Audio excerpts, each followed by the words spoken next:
pendant ces moments d'exhortation, pendant ces moments de partage, par les noms puissants, glorieux de ton Fils Jésus-Christ, nous disons Amen. Amen. Amen. Hein? Amen. Sans plus tarder, nous allons lire la parole de Dieu. Et quand on m'avait demandé d'intervenir, je dis rapidement, ce que le Seigneur m'a mis à cœur, c'était Ecclésiaste chapitre 3. Amen. Hein? Nous allons les lire et puis nous allons voir l'évolution, comment Dieu va nous parler, comment Dieu va parler à chacun d'entre nous dans de telles circonstances. Il y a un temps pour tout, un temps pour toutes choses sous les cieux. Un temps pour naître, un temps pour mourir, un temps pour planter et un temps pour arracher ce qui a été planté, un temps pour tuer et un temps pour guérir, un temps pour abattre et un temps pour bâtir, un temps pour pleurer et un temps pour rire, un temps pour se lamenter et un temps pour danser, un temps pour lancer des pierres et un temps pour ramasser des pierres, un temps pour embrasser et un temps pour s'éloigner des embrassements, un temps pour chercher et un temps pour perdre, un temps pour garder et un temps pour retrouver, un temps pour jeter, un temps pour déchirer, un temps pour coudre, un temps pour se taire, un temps pour parler, un temps pour aimer, un temps pour haïr, un temps pour la guerre, un temps pour la paix. Quel avantage de celui qui travaille retire-t-il de sa peine? Je vis à quelle occupation Dieu soumet les fils de l'homme. Il fallait toutes choses belles en son temps, même il a mis dans leur cœur la pensée de l'Éternel. Bien que l'homme ne puisse pas saisir l'œuvre que Dieu fait du commencement jusqu'à la fin, je reconnais qu'il y a du bonheur pour eux qu'à se réjouir, à se donner du bien-être pendant leur vie. Mais que si un homme mange et boit et jouit du bien-être au milieu de tout son travail, là c'est un don de Dieu. J'ai reconnu que tout ce que Dieu fait durera toujours, qu'il n'y a rien ni ajouté et rien à en retrancher, et que Dieu agit ainsi afin qu'on les craigne. Ce qui a déjà été et ce qui sera déjà été, et Dieu ramène ce qui est passé.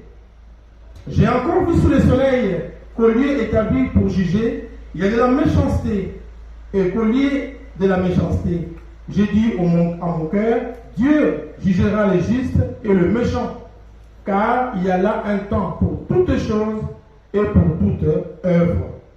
Je dis en mon cœur, au sujet des fils de l'homme, que Dieu les éprouverait, eux qu'eux-mêmes verraient, des fils de l'homme, et celui-là la bête, et pour eux un même sort. Comme meurt l'un, aussi meurt l'autre, ils ont tous un même souffle. Et la supériorité de l'homme sur la bête est nulle, car tout est vanité, tout va dans un même lieu, tout a été fait de la poussière, et tout retourne de la poussière. Qui sait si le souffle des fils de l'homme monte en haut, et si le souffle de la bête descend en bas dans la terre? Et je vis qu'il n'y a rien de mieux pour l'homme que de se réjouir de ses œuvres. C'est là sa part, car qui le fera jouir de ce qui sera après lui? Amen. Hein? Amen. Désolé, peut-être vous verrez le texte, il est si long, mais j'avais voulu le lire en entier. Amen. Hein? Parce que des fois, on prend les péricopes de l'évangile ou des parties de l'évangile dans la Bible sans pour autant comprendre l'idée de l'auteur. Et l'Ecclésiaste, quand il parle de chaque chose à son temps, et moi je pense que c'est une interpellation de chacun d'entre nous. Pardon. À chaque fois qu'on m'invite ou on m'appelle à intervenir dans de telles circonstances, je me dis toujours, j'encourage les bien-aimés, chacun d'entre nous, en sortant de ces lieux, qu'on pense quand même à ce qu'a vécu notre maman Kingani, et l'âge à laquelle elle a eu aussi, cette longévité, on s'est dit, Dieu merci. Et dans nos cultures, des fois, on ne pleure même pas. Parce que là, je disais à Amouni, les enfants de ses enfants. Et ça, c'est une bénédiction. À chacun d'entre nous, on se dit toujours que nous devons nous examiner. Personne ne pourra être là à faire un sermon en disant que non, moi je suis très bien, moi je connais la parole ou je décortique facilement l'évangile. Non, nous tous, on est appelés à s'examiner. Comme disait un bon juif ne dort jamais avec la colère. Un bon juif, même si c'est chamaille avec sa femme, même si ça me pardait avec son homme, avant de se coucher, il cherche à faire la paix. Parce qu'un bon juif, c'est nous tous, nous croyons, les chrétiens, nous venons de la tribu de Juda, nous croyons à l'histoire des peuples d'Israël, malgré l'histoire aujourd'hui commence à dire autre chose, parce que nous croyons aussi que le royaume du Congo avait aussi sa dénomination. Aujourd'hui dans la Bible, on commence à comprendre ces choses. Et là, c'était une parenthèse, je le ferme rapidement. Et je disais que, et c'est là où nous devons nous aider à réfléchir chaque jour, même pas attendre la nuit. Moi, je viens de telle circonstance, je ne peux pas rentrer comme ça. Je me dis, mais si elle a réussi à faire 91, 92 ans, là où elle est arrivée, est-ce que moi j'arriverai à cet âge? Bon, aussi, ceux qui sont arrivés à cet âge, est-ce que nous le dépassons de quoi? Ou ceux qui sont morts pendant le Covid, par exemple, si je vais à Pantin, chaque fois, à Pantin, je vais enterrer personne. Mais je vais juste examiner, à comprendre, mais qu'est-ce qu'il a fait qu'il parte et que moi je reste? Est-ce que moi, ma façon d'être, je suis beaucoup mieux que lui ou elle?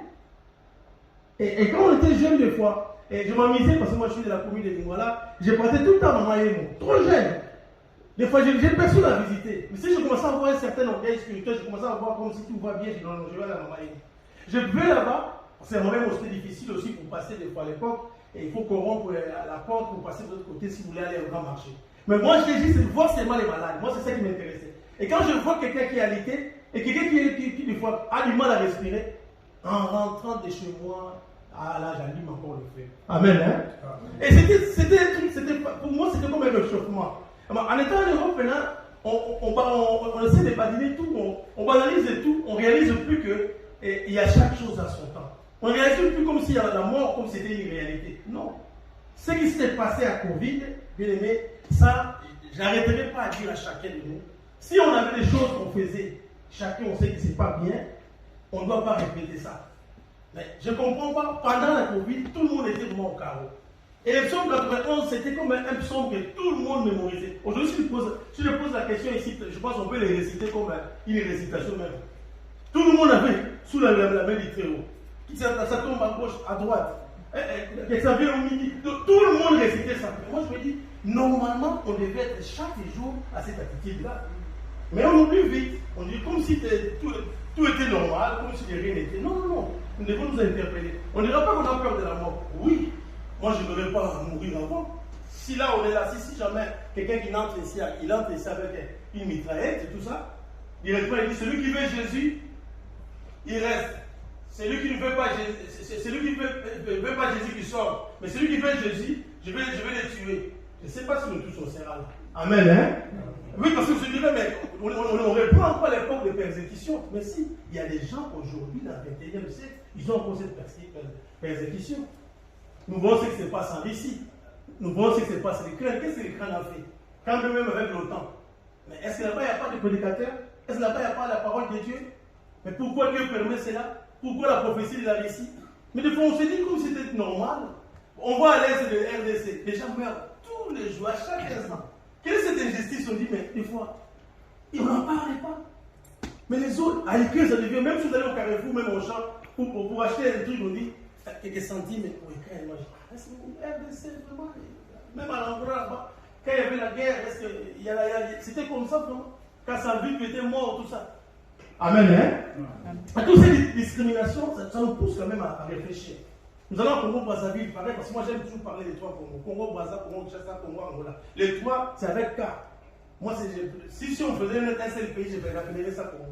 Et c'était pareil à l'époque de Martin Wabi, il y avait la guerre. Aucune fois, les télés du monde entier en ont parlé.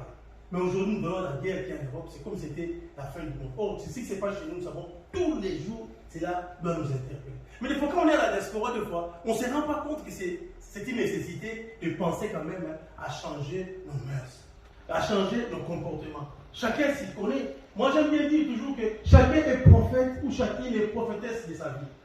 Ce que tu veux que ça soit pour ta vie, ça sera comme ça. Moi, mes enfants, je dis aujourd'hui, c'est ça clair. Vous êtes encore petite, mais je vous dis comme ça. Tu veux être un jour comme ça, tu te mets à l'école, ça va marcher. Ce que tu veux, c'est ce qui va se faire. Mais c'est vrai, aujourd'hui, on parle des liens, on parle de domination, les liens de famille, oui. Mais des fois, je me dis, des fois, certaines choses, c'est nous-mêmes aussi. Comme on dit, les gars, les posants, donc il y a vie, tu te prives. Par exemple, ici, il y a la formation. Il y a des gens qui veulent parler en formation. Et il y a pas mal de choses, tu peux changer de métier, tu peux faire pas mal de choses, tu peux évoluer. Mais tu développes toi-même. Tu sais à qui tu traînes, tu sais à qui tu te confies. Donc, pense à ces messages de l'Ecclésiaste cette fois. Chaque chose en son temps. Il y a un temps, on va pleurer. Il y a un temps, on va festoyer. Il y a un temps, on veut se rencontrer. On ne peut pas faire, par exemple, du vol, une business. Il n'y a personne qui vole, là, n'est pas en prison. Non. Il doit passer en prison. C'est pareil, même l'impudicité, la fornication. Mais non, tu ne peux pas continuer à faire ça comme ça devient le lot à voir. Mais non, à un certain moment, il y a une constance qui rentre. On n'a pas, c'est pas à l'église de donner cette éducation du fils ou dans la rue. Mais non, dans ces circonstances, il y a une remise, il y a un examen de conscience, il y a une introspection. On s'est dit, non, il y a certaines choses que je faisais, c'est pas bien. Au sortir du deuil, du moment là, non, il y a des choses, je vais arrêter. Je vais arrêter. Les mauvais comprenons, on comprend les mauvaises mœurs. Ah oui. Si tu manges avec un tel qui me pousse toujours à faire des choses qui ne sont pas bien, je coupe, c'est bien, simplement, tranquillement. En plus, on est ici à